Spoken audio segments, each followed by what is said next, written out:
Hello everyone, welcome back to my channel কাহিনী স্পাইল। আজকে মাম্মামের ঘুম থেকে উঠেই দেখছি মনটা খুব ভালো।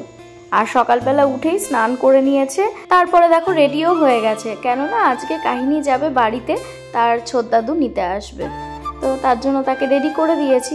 আর এখানে দেখো মনের আনন্দে কেমন ঘুরে বেড়াচ্ছে।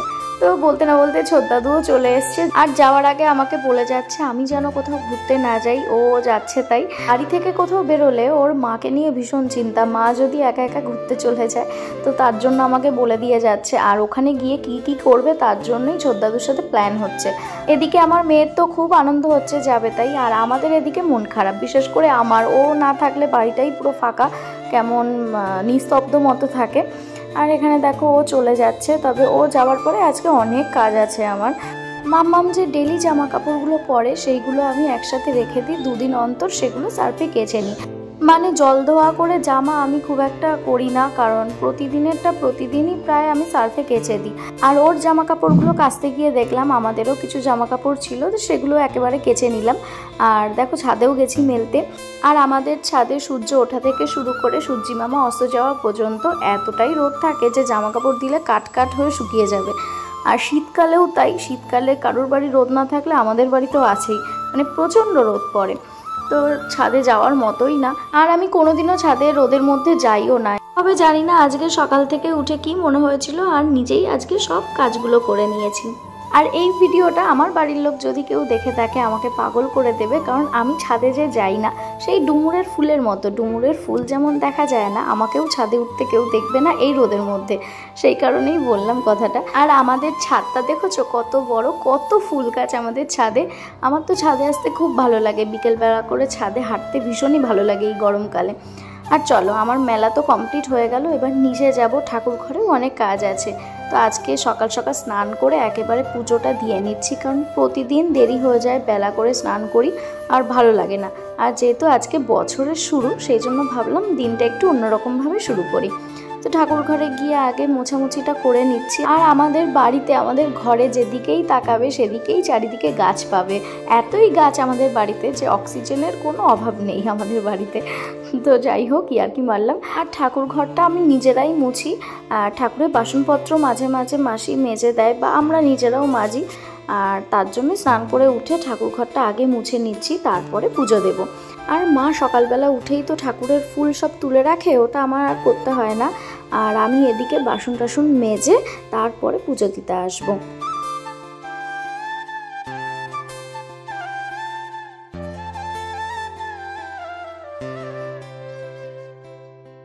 ঠাকুরঘর পরিষ্কার করা কমপ্লিট, এবার দেব পুজো।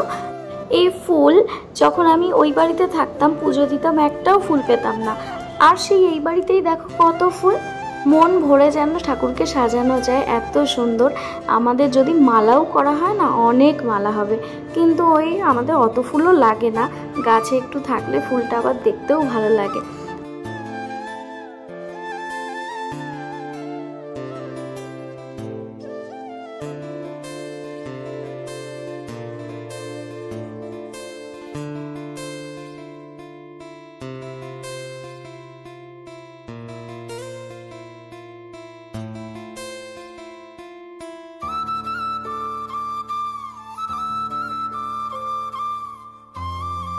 বাবা মহাদেবকে স্নান করানো হয়ে গেছে, এবার একটু ধূপ দেব, তারপরে ফুল দিয়ে সাজাবো।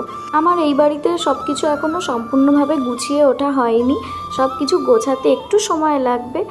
আর ঠাকুর ঘরটা খুব সুন্দর করে গোছানোর ইচ্ছা আছে। জানি না, ঠাকুর না চাইলে তো কিছু হয় না, তিনি যবে চাইবেন, যবে সময় হবে তবেই সব কিছু হবে। জানি না তার মনে আর কি কি ইচ্ছা আছে, কি কি ঘটবে আমাদের সাথে, আমরাও দেখতে চাই আর কি কি হতে পারে আমাদের সাথে। সত্যি মাঝে মাঝে মনটা ভীষণ ভেঙে যায়, আর কিচ্ছু ভালো লাগে না, তবুও থাকতে তো হবে। নববর্ষ সবাইকে, নববর্ষের অনেক অনেক শুভেচ্ছা, অনেক ভালোবাসা সবাইকে। সবার যেন এই বছরটা খুব ভালো কাটে আর সবার মনের ইচ্ছা পূরণ হয়। তো আমার স্নান টান করা কমপ্লিট, পুজো দেওয়া কমপ্লিট। আজকে সকালে উঠেই আজকে স্নানটা করে নিয়েছি, পুজো দিয়ে নিয়েছি, আর টুকটাক যে কাজ ছিল করে নিয়েছি। আর আজকে আমি বাড়িতে একা, বাড়ি একদম শান্ত, কারণ মেয়ে গেছে ওই বাড়ি, আর সেই জন্য বাড়িতে একাই বসে রয়েছি। তো জানি না, বিকেলে প্ল্যান আছে একটু বেরোনোর, এখন দেখা যাক কি করি না করি। মেয়ে আসবে সেই রাতের বেলা, তো একটা বোনের সাথে একটু বেরোনোর ইচ্ছা আছে, জানি না। আর আমাদের এখানটা দেখো সব মানে পরিষ্কার হয়েছে, পুরো ফাঁকা হয়ে গেছে এইখানটা। গাছগুলো এই দেখো এখানটা ফাঁকা হয়ে গেছে সব কেটে। তো বেশ রাস্তার লোক দেখছি বসে বসে এখানে, আর কি করব। আর ভীষণ খিদে পেয়েছে, কিন্তু এখনো রান্না হয়নি। আর আজকে মঙ্গলবার, আজকে নিরামিষ, কোনো মাছ মাংস হবে না কিছু। তো মা রান্না করছে আর আমি এদিকে এবার ব্লগ পোস্ট করব, তারপরে একটু রেস্ট নেব, রেস্ট নিয়ে তারপরে যদি বেরোই বিকেলবেলা বেরোবো। তো চলো এখন ব্লগটা দেখতে থাকো আর আমি ব্লগটা এডিট করে নিই। আর একটা মৌমাছি ঘুরছে আমার পাশ থেকে। তো চলো এখনকার মতো টাটা, বেশি বকবক করবো না, আবার পরে। আর আজকে আমি নতুন জামা পরেছি, এই জামাটা মনে আছে নিশ্চয়ই, তোমাদেরকে আগের ব্লগে দেখিয়েছিলাম, আমার ঘরে পরার জামা। তো চলো কেমন লাগছে জানিও। কুর্তিটা একদম রিজনেবল প্রাইসে, 150 মতো এরম নিয়েছিল হয়তো, তখন বলেছিলাম। তো চলো এখন টাটা, আর দেখা হবে একটু পরে। তো আমি ফুল রেডি, শাড়ি টাড়ি কিছু পরিনি। আর এটা নতুন আমার ট্রেন্ডস থেকে কেনা ছিল, তোমাদের সাথে শেয়ার করেছিলাম। তো এই যে এখান থেকে দেখা যাবে না, চলো ব্যাক ক্যামেরায় দেখাই। আর আজকের লুকটা কেমন লাগছে তোমরা অবশ্যই জানাবে। এখান থেকেও খুব একটা বোঝা যাবে না, কারণ হ্যাঁ। তো এটা আমার লুক আজকে পয়লা বৈশাখের। আগের বারও কুর্তি পরেছিলাম, এবারও ভেবেছিলাম শাড়িও পরবো, তা আর হলো না, কুর্তিই পরলাম। এটা কেনা ছিল আর শাড়ির ব্লাউজ ম্যাচ হচ্ছিল না। আর আজকে যে কোনো শাড়ি তো ভালো লাগবে না, একটা বাংলার তেমন শাড়ি হতে হবে, ইন্ডিগো বা সেরকম ধরনের সুতির কিছু তেমন ধরনের নেই, যার জন্য আজকে পরলাম না। তো এটা পরলাম, এবার বেরোবো আর একটু ঘুরে বেড়াবো, একটু চা খাবো, একটু রাবড়ি মালাই খাবো। তো কি কি খাই দেখা যাক, কী কী করি তোমাদের সাথে অবশ্যই শেয়ার করব। তো চলো ব্লগটা দেখতে থাকো। আর একটা কথা, আমি ভেবেছি আমার যতগুলো এখনও আমার নতুন চুড়িদার আছে বা কুর্তি, তোমাদেরকে পরে পরে সেগুলো দেখাবো। তো তোমরা সেগুলো দেখতে চাও কি না, কিছু কালেকশান তোমরা অবশ্যই জানিও। আর আমার মধ্যেই এই একটা কালেকশান এটা, তো কেমন লাগছে অবশ্যই জানিও। আর দেখতে চাও কি না সেটাও অবশ্যই জানাবে, তাহলে আমি দেখাবো তোমাদের সাথে। ইচ্ছা ছিল একটু বিকেল বিকেল আসবো, যাতে তোমাদেরকে দেখাতে পারি। ওই দেখো দূরে ওইটা যেটা দেখছো, ওই দিকটা বাংলাদেশ, আর আমরা তো এদিকে ইন্ডিয়ায় দাঁড়িয়ে, আর মাঝখানে বয়ে যাচ্ছে ইছামতি নদী। কি দারুণ না? আর ওই যে সোজা দেখছো, এদিকে অনেকটা যাওয়া যাবে, কিন্তু ওই দিকটা রাস্তাটা ফাঁকা, তাই ওই সাইডটা আমরা যাইনি। টাকা কি সুন্দর করে সেজেছে দেখো, নতুন বউ, কিন্তু বেচারার বরটাই যা কাছে নেই। নতুন বউ 2 বছর হতে চললো না, নতুন বউয়ের মতো সেজেছিস কিন্তু বরটাই কাছে নেই, এটাই হচ্ছে ব্যাপার। এটা ব্লগে বলবি? হ্যাঁ, তা কি হয়েছে, মিষ্টি বনু আমার, কিন্তু দেখলে মনে হয় আমি ছোট ও বড়। ফ্যাক্ট এটা, বল সত্যি হ্যাঁ কি না? আবদারটাও তাই করিস, তুই বেরোনোর সময় আমাকে বলিস খাওয়া খাওয়া খাওয়া, যেটা তোর খাওয়ানো উচিত। আমার কাছে 30 টাকা নিয়ে নিয়েছে গাইস, বন্ধ কর। আর এই দেখো সামনে এই যে লঞ্চটা যাচ্ছে, কি সুন্দর লাগছে না? আর এই সময়টা ভাটাই ছিল, আর যখন ঠিক জোয়ারের সময়টা আসে তখন আরও অপরূপ সুন্দর লাগে যেন নদীটা। তারপরে কিছুক্ষণ ঘোরার পরে মনে হলো একটু কিছু খাওয়া দরকার, আর সামনেই তখন দেখলাম যে ছোলা কাবলি আছে।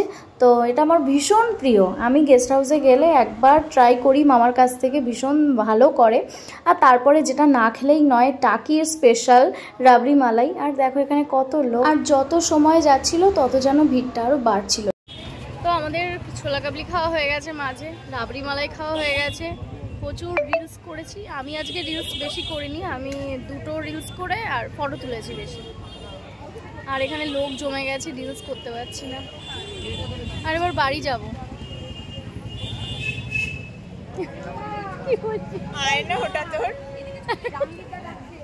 অর্ধেক সময় তো আমি আমার মুখ দেখি এটাই।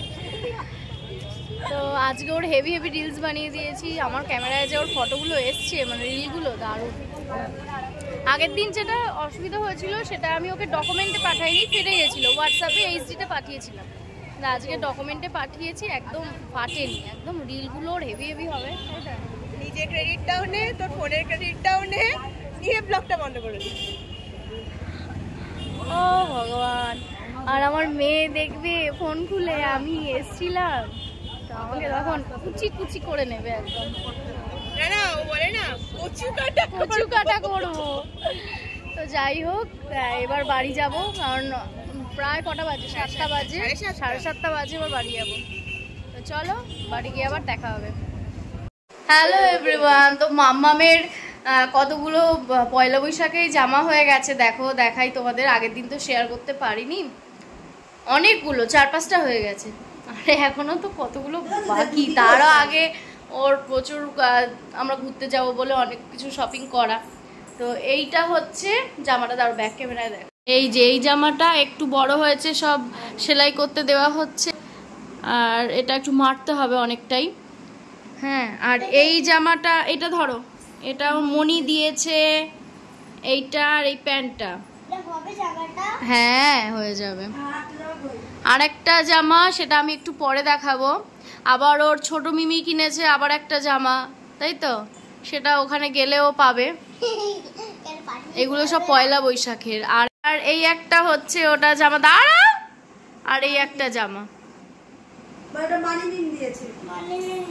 হ্যাঁ, আর এখনো তোমার আলমারিতে কটা সেট নতুন?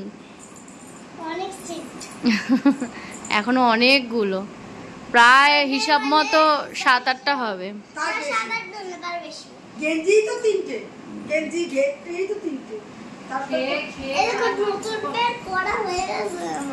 প্রতিদিন নতুন জামা পরছে, প্রতিদিন। চলো আবার আজকে পড়তে যাবে মানিমের কাছে বাংলা, তাই তো। চলো রেডি হও।